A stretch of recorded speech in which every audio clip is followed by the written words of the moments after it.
Hard to believe, right? Matt squinted as he looked at me while we strolled along the waterfront. The wind played with his hair, and at that moment he seemed like the happiest person in the world. We walked slowly, enjoying the view of the water shimmering in the rays of the setting sun. What exactly? I smiled, pretending not to understand. Well, all of this. Us, Boston, a new life. Who would have thought? I stopped, gently tugging his hand to make him turn and face me. I always knew we would make it. We just needed a little patience. I softly touched his cheek. He laughed and shook his head. Yeah, you've always been the one who believes in miracles. When we first arrived, the city greeted us with noise and hustle, but over time it became home. We quickly got used to life in Back Bay, an upscale neighborhood with its old, majestic houses and green avenues, the perfect place to start a new chapter. My job at the agency brought me so much joy. I had always dreamed of making people happy, and now I had the opportunity to organize unforgettable events for them. Weddings, anniversaries, corporate parties. Every detail, every moment, from choosing the music to the color of the napkins, was important, and I loved the process. Matt also found his place in this city. His engineering firm gave him the chance to work on large-scale projects, and I could see how he thrived in his work. We often discussed his ideas over dinner in the evenings, dreaming about what the future held. We made plans. One day, to buy a house, to go on a long trip through Europe. Italy was always part of our conversations, a country we both dreamed of, with its ancient streets and the smell of fresh pasta. Matt and I were a team. All our conversations came down to one idea, a future that seemed so bright and full of possibilities. It felt like nothing could ever break us. Have you ever imagined us in a little house on a hill in Tuscany? I asked one day, as I laid out fresh groceries on the table for our dinner. Matt came up behind me, wrapped his arms around my waist, and gently brushed his lips against my shoulder. I've imagined you anywhere there's sunshine and wine, he replied with a smirk. I tilted my head back and laughed. We often cooked together, savoring the moment when nothing but soft music in the background and the smell of fresh pasta distracted us from each other. Those evenings were special. Small rituals that felt unchangeable to us. One time, while we stood at the stove, I suggested throwing a party for our friends. It became something of a tradition for us. Hosting dinners at our place where close friends would gather, laugh, play board games, and share the latest news. Matt and I were that couple everyone saw as perfect. We were always together, like one whole. How do you feel about going to Italy next summer? I proposed as I chopped vegetables for the salad. Matt froze for a moment as if contemplating my words. Then he looked at me with a spark in his eyes. You know, that sounds like the perfect plan. Immersing ourselves in that atmosphere, sipping coffee on narrow streets, watching sunsets from the hills. Yes, that's our place.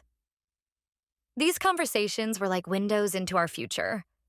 We dreamed that in a few years we'd have a house, maybe even children, and all this time we'd be together, creating our own stories. Our love felt undeniable, like something that would exist forever. Matt loved making little surprises. Sometimes, in the middle of an ordinary workday, I'd find a note on the kitchen counter with his quick words, "Dinner at 7, wear something nice." Or he would suggest spontaneous weekend trips to a nearby town, where we'd walk along old streets discussing books and movies we'd just seen. You know, I think I'll be staying late at the office again. Matt averted his eyes as he carefully gathered his things. It was the third night that week he'd be coming home late. Again? I tried to keep the disappointment out of my voice, but it was hard. I made your favorite dinner. You said we'd eat together tonight. He looked at me, and for a moment, I saw a flicker of exhaustion in his eyes, but he quickly looked away. I know, Em. It's just that everything at work is leading up to a big launch, and I really need to finish.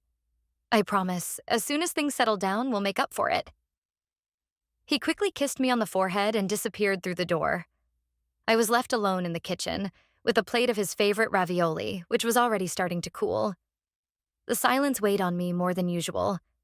Evenings like this used to be filled with laughter and conversations about our day. But now work was slowly consuming him, and I felt like our evenings were slipping into the past. I tried not to dwell on it. Matt and I always found a way back to each other. So, to refresh our relationship, I decided to plan a little weekend getaway for us. A cabin by the lake, where we could forget all our worries and just be together, seemed like the perfect idea. "That was amazing," Matt said, stretching out on the cabin's porch after a day of cycling. The setting sun illuminated his face, and for a moment I saw the man I fell in love with. We sat side by side, like we used to. Yes, this is exactly what we needed. I rested my head on his shoulder, feeling his arms wrap around me. It was one of those rare moments when it seemed like everything was going back to the way it used to be. But as soon as we returned to the city, the magic dissolved. Matt dove back into work, disappearing into meetings and staying late again. Our conversations once more revolved around work, numbers, and deadlines. I was still trying to keep the spark alive in our relationship. I took care of him, sent sweet messages during the day, cooked dinners, hoping that one day he'd notice and appreciate it. But with each passing day, it felt like he was drifting further away. One evening, while sorting through his papers on the desk, I accidentally came across a card with unfamiliar handwriting. "Thank you for everything. I can't wait for our next meeting." My heart clenched, but I brushed the thought aside, convincing myself it was something work-related. I couldn't let myself doubt him. I need to tell you something." Matt's voice was low and tense. We were sitting at breakfast, but there was no usual spark in his eyes. Instead, there was something heavy, like the air before a storm. Did something happen? I put down my coffee cup, feeling a knot of anxiety form in my stomach. "My project is moving into a new phase," he began, without looking up. "I'll have to travel to other cities for meetings with clients. Sometimes it'll be for days, sometimes for weeks." My first reaction was calm, even logical. After all, we both knew his job required sacrifices. But then, as I grasped the scale of what he was saying, I felt uneasy. "You'll be away a lot? For weeks?" I couldn't hide the growing concern in my voice. "Yeah, probably more than I initially thought." Matt finally looked up, searching for understanding in my eyes. "But it's temporary. We'll get through it, like we always do."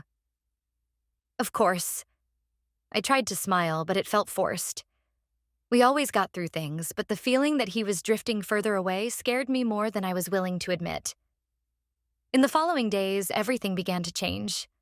Matt would leave early in the morning while I was still asleep, and come back late at night when I was already in bed, pretending to read, though my mind was filled with thoughts of what was happening. Everything started to feel fleeting, as if we were no longer living the same life. In the rare moments when he was home, he was physically present, but his mind seemed far away. He had become different, more withdrawn, as if something was keeping him at a distance from me. I tried to break through that distance, cooking his favorite meals, sending supportive messages. But his replies were short, as if an invisible wall had risen between us. One evening, while sorting through his papers to prepare them for work, I found that card again. I didn't want to reopen old wounds, but curiosity got the better of me. This time, I picked it up and read it again. "Thank you for everything. I can't wait for our next meeting." The signature was brief, written in blue ink. Kate. I sat there with the card in my hands, feeling a growing sense of dread inside me. Something was wrong, and now that feeling was too loud to ignore. "Did you need something?" Matt's voice broke my thoughts. He stood in the doorway. His gaze was attentive, but there was no usual warmth in it. "No, nothing." I quickly tucked the card back into his papers and tried to stay composed. I couldn't let this suspicion tear us apart. But inside, the anxiety was growing, and I wasn't sure if I could keep it at bay anymore. It was an ordinary morning when Matt casually mentioned his nephew. We were sitting at the kitchen table, and I was, as usual, checking my work emails before heading out. I totally forgot to mention," he began without looking up from his phone. "My nephew Zach moved to Boston. He just graduated from university and is looking for a job. I thought you might be able to help him with something. He's a smart kid." "Zach?" I paused, trying to recall him. Matt rarely talked about his family, and Zach was just a vague memory of a shy teenager I had seen at some family gathering about 5 years ago. "Yeah, you've seen him a couple of times. He's all grown up now. I think you'll be surprised." Matt looked up and gave a small smile, but it felt more like a polite gesture than genuine warmth. The next day, I met Zach at my office. When he walked through the door, I didn't recognize him at first. Before me stood a confident young man with a bright smile and light-filled eyes, full of energy. There was nothing left of the teenager I barely remembered. "Hi, Emily. Thanks for agreeing to meet with me," he said with an easy smile. His voice was firm, like someone who knew exactly what he wanted. I extended my hand, trying to hide my surprise. "Zach, hello. You've really changed since the last time I saw you," I responded, and he laughed, hopefully for the better. We sat down and I began telling him about the company and internship opportunities, but the longer I listened to him, the more impressed I became by his enthusiasm and ambition. He was full of ideas, offering solutions as if he had already been a part of this world for a long time. I could see he would quickly get the hang of things, and I offered him an internship. "You'll definitely be an asset to our team, Zach. Welcome aboard," I said, extending my hand for a final confirmation. "Thank you. I'll do my best not to disappoint," he replied with the same energy and confidence that I was starting to appreciate. The next few weeks flew by. Zach turned out to be incredibly capable and adapted to the work quickly. He was attentive and responsive, often coming to me with suggestions or questions. And most importantly, he was nothing like the interns I had seen before. There was a maturity about him that contradicted his youth. Sometimes we'd have lunch together, discussing not only work, but life outside the office as well. He talked about his plans, how he wanted to contribute to the world of technology and development, and his hobbies, like sports. In return, I shared my thoughts on work, the events I organized, and sometimes even about my life with Matt. "You and Matt always seemed like such a strong couple to me," he once said during one of our lunches. I smiled in response, but not wanting to delve into the topic, I quickly shifted the conversation back to work.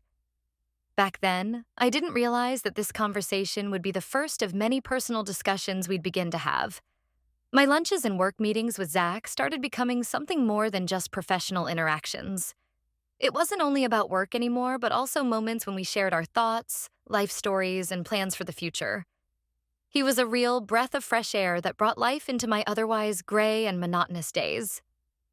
"I love sports," Zach once said during lunch. We were sitting in a cafe near the office, and he enthusiastically talked about his runs in the park and his yoga sessions. "You should try it. It's a great stress reliever, especially when work piles up." I smiled, resting my chin on my hand, and shook my head. Running is definitely not my thing. I prefer more relaxing activities. Yoga sounds nice, though. "Then yoga on weekends. Come on, I'll organize it." Zach winked, and I suddenly felt a sense of lightness, as if we were planning something spontaneous yet enjoyable. I agreed without much thought. Maybe I needed something new, something that could distract me from the constant feeling of loneliness that was creeping in more often. Matt was always traveling, and even when he was home, it felt like we lived in different worlds. The time I spent with Zach became an unexpected but pleasant escape from reality. On weekends, we started meeting in the park. Morning runs or outdoor yoga became a new ritual for me. Zach turned out to be not only a great athlete, but also someone who could keep a conversation going. We talked about everything: work, life, plans for the future. The more we talked, the lighter I felt. It was a freeing feeling, to find someone who was as lively and passionate as I once had been. "You've always been so busy with work. Don't you ever feel like running away from it all?" Zach asked one day as we sat on a bench after a run, watching people pass by. "Sometimes," I admitted, lowering my head. "Sometimes it feels like I'm stuck in an endless loop. Work, home, Matt, everything's lost its spark." You deserve more, he said seriously. His gaze was sincere and deep. Sometimes you need to give yourself the chance to choose what truly makes you happy. Those words stuck with me. I started noticing how much easier it felt being around Zach. We had so much in common, we could talk for hours, and his presence filled my days with something new and interesting. I suddenly realized that I was looking forward to our meetings more than I had anticipated. We continued working together on projects, and each time we stayed late at the office discussing details, I found myself thinking that I felt more comfortable with him than I did at home with Matt. Zach was bright, full of life and enthusiasm, and no matter how much I tried to deny it, I started feeling a growing affection for him. I couldn't ignore the lightness, this strange but pleasant feeling I had when spending time with Zach. It became part of my daily life, and I started wondering more and more what was really happening inside me. That day, everything went wrong. Zach and I were preparing for an important presentation for a major client, and the tension in the office was almost tangible. Important documents were spread out across the tables, and the presentation slides were flickering on the computer screen when suddenly the lights in the building went out. The office plunged into darkness, and around us we heard exclamations of surprise and frustration. "What the?" Zach sighed, fumbling for his phone in his pocket. "This can't be happening." I covered my face with my hands, laughing out of helplessness. It was too much. We had spent so much time preparing, and now everything was falling apart. We stood in the dark for a few minutes until someone on the team found some flashlights. Spontaneous laughter filled the office, easing the tense atmosphere. "Well, at least we have another chance to go over everything again," Zach said, turning to me with a genuine smile. He always knew how to find light even in the most unpleasant situations. "Yeah, it's fate," I muttered, smiling slightly, like we needed another stressful moment. We went home and continued our conversation there. "Do you remember the first time I came to the office?" Zach asked, distracting me a bit from thoughts about the failed presentation. "Of course," I smiled. "You were so confident. I remember thinking you were too good to be just an intern."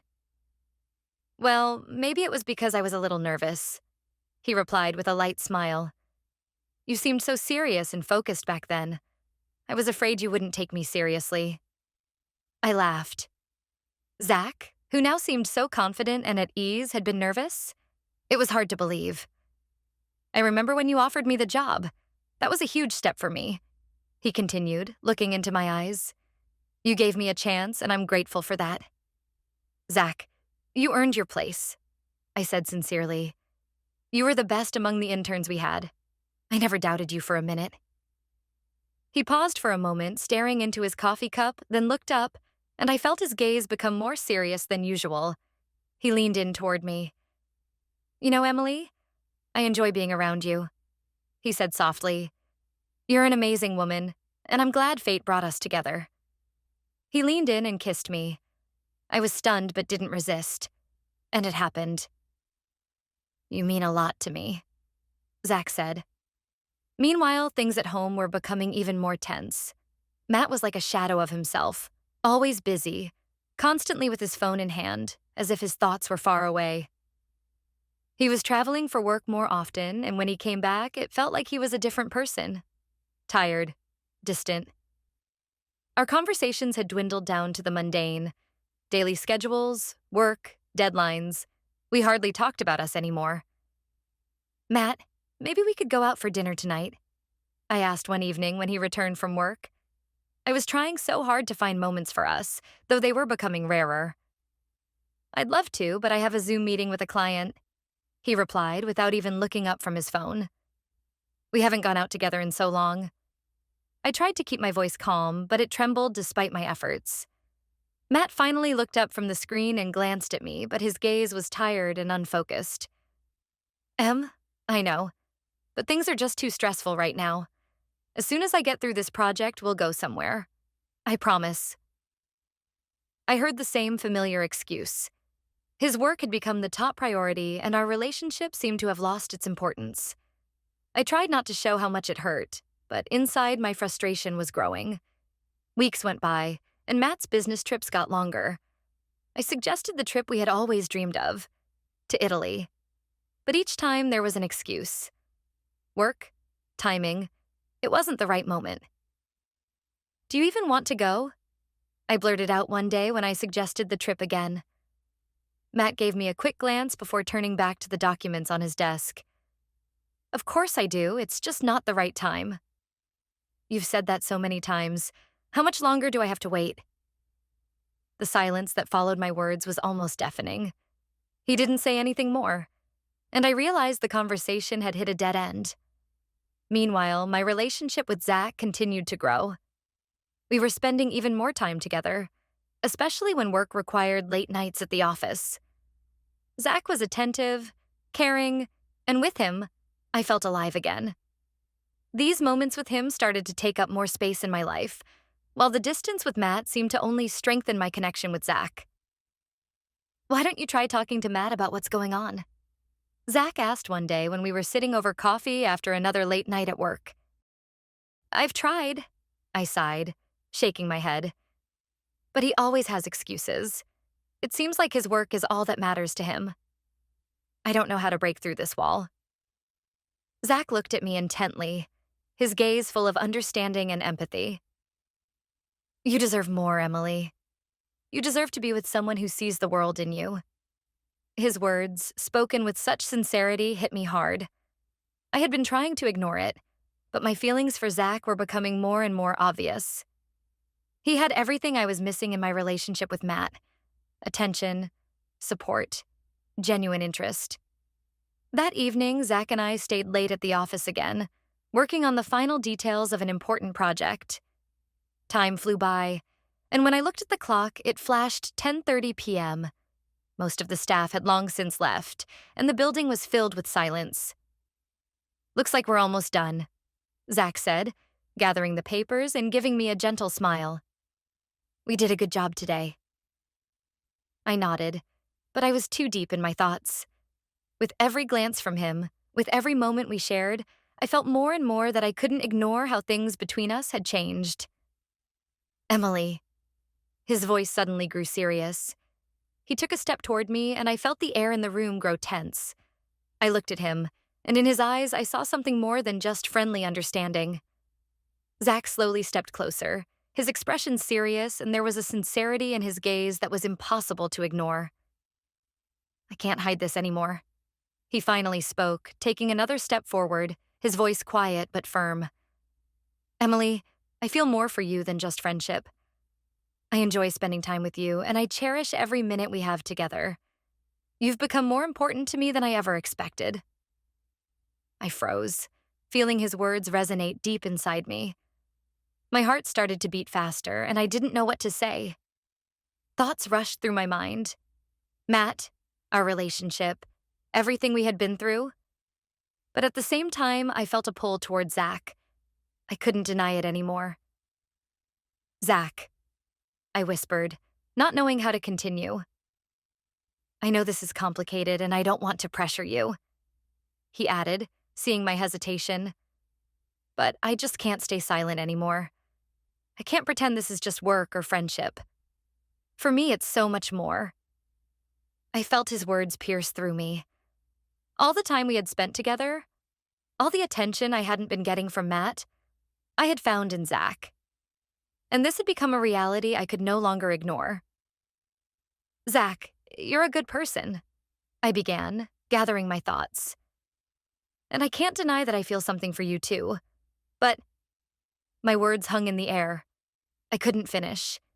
In that moment, I realized I was standing at a crossroads. My heart was torn between what I once had with Matt and what was beginning to form with Zach. Zach remained silent, waiting for me to speak. And at that moment, it felt like the world had narrowed down to just the two of us. "You deserve to be happy, Emily," he finally said. "And if I can give you that happiness, I'll be here. But the choice is yours." Those words left me in turmoil. I knew I had to decide what to do next. In the days following my conversation with Zach, I remained in a state of inner conflict. Every morning, every moment reminded me that I was standing at a crossroads. Zach was attentive, caring, and his sincere words echoed in my mind over and over again. But there was also the other side. Matt, my husband, with whom I once shared all my dreams, with whom we had built a future together. One evening, Matt unexpectedly came home earlier than usual. I heard the door slam, and he entered the apartment with a bouquet of flowers in his hands. There was something unusual on his face, perhaps a hint of nervousness or even excitement. Emily, he began, placing the flowers on the kitchen table. I know things haven't been right lately. I've been too absorbed in work, too distant, and you deserve better. I felt something turn inside me. His words sounded like a belated attempt to recover what had already been lost. Matt, I just don't know, I replied, avoiding his gaze. Everything I had once felt for him had been strong, but now it seemed faded, like shadows of the past. He stepped closer and tried to take my hand. I'm ready to fix things. Let's spend the weekend together, just you and me. We'll get away somewhere like we used to. I've been too caught up in work, and I realize now how much that has affected us. But you're important to me. We can fix this. His words stirred mixed emotions in me. What I had been waiting for from Matt, his attention, his acknowledgement that our relationship wasn't perfect, had finally come. But at that moment, I wasn't sure if it was enough. I don't know, Matt. My words were barely audible but resolute. We've lost something important. You've been so distant, and I tried to ignore it, but I can't anymore. Something has changed. Matt froze, his face contorting with pain, but he didn't interrupt. I've tried to believe it's just work, that things would go back to normal, but I'm not sure I can keep pretending everything's okay. I feel lonely in this marriage. He let go of my hand and sat down at the table, his gaze fixed on the empty space. Have you met someone? His question came unexpectedly, quietly, but it sliced through the air like lightning. I couldn't lie. I couldn't pretend it was just a misunderstanding between us. There was something between me and Zach. I didn't plan for this, I replied, trying to keep myself together. But yes, someone came into my life, and I don't know how to handle it. Matt sat in silence for a long time, staring at me. His face reflected a mix of surprise and pain. I love you, Em, he finally said, his voice quiet but full of emotion. But if you don't feel the same anymore, I can't force you to stay. I looked at him and realized that our paths had truly diverged. Once we were a team, but over time everything had changed, and I could no longer deceive myself. I think we need to take a break, I exhaled, feeling the weight lift off my shoulders. I need time to figure out what I really feel. I don't want to hurt you or myself. Matt nodded, his face serious but resigned. Okay, he said softly. I think that's the right decision too. After that conversation, I packed my things and temporarily left our home. It was difficult, but I knew I needed time and space to figure out what I truly wanted. I also had an honest conversation with Zach, telling him about my decision to take a pause. I couldn't rush into a new relationship without first understanding myself. Several weeks had passed since I left Matt. Those days were a strange mix of relief and pain. I often found myself mentally returning to our best moments, to those evenings on the waterfront, to the laughter in the kitchen, to the times when we dreamed of the future. But with each new day, I realized more and more that the past could no longer be my present. Zach was there, though I had asked him to give me time. He respected my decision and didn't rush me, which was yet another confirmation of his maturity and sincerity. We didn't see each other outside of work, and I used this time to understand myself and my feelings. I took long walks through the city I loved so much, reflecting on how drastically my life had changed. I remembered how Matt and I had arrived in Boston, full of hope, and how those hopes had gradually dissolved. At some point, I realized I could no longer live waiting for the past to return. Everything that had happened was the inevitable result of our growing in different directions. One morning, I sat in a cafe, watching the city life outside the window, and I realized I was ready. Ready to move forward. I called Matt. We agreed to meet in the park where we often walked during the first months after moving to Boston. He arrived on time, as always, polite but distant, just like before. Thank you for coming, I began, feeling a slight tension in the air. Of course, he responded quietly, sitting on the bench across from me. I looked at him and saw the man who had been so important to me for so many years. But now I understood that we were no longer the same people we once were. I've been thinking a lot lately, I began, and I realized that our paths have diverged. We've both changed, and that's okay. I don't blame you or myself for that. It's just the way life unfolded. Matt nodded, his eyes calm though still holding a trace of sadness. I understand, he said. I was too focused on work, and that probably killed a lot of what we had. I wish things were different, but this is our reality. We sat in silence for a few minutes, each lost in our thoughts. I'm letting you go, Em, Matt finally said, and though his words were heavy, they sounded like relief. You deserve happiness, and I want you to find it.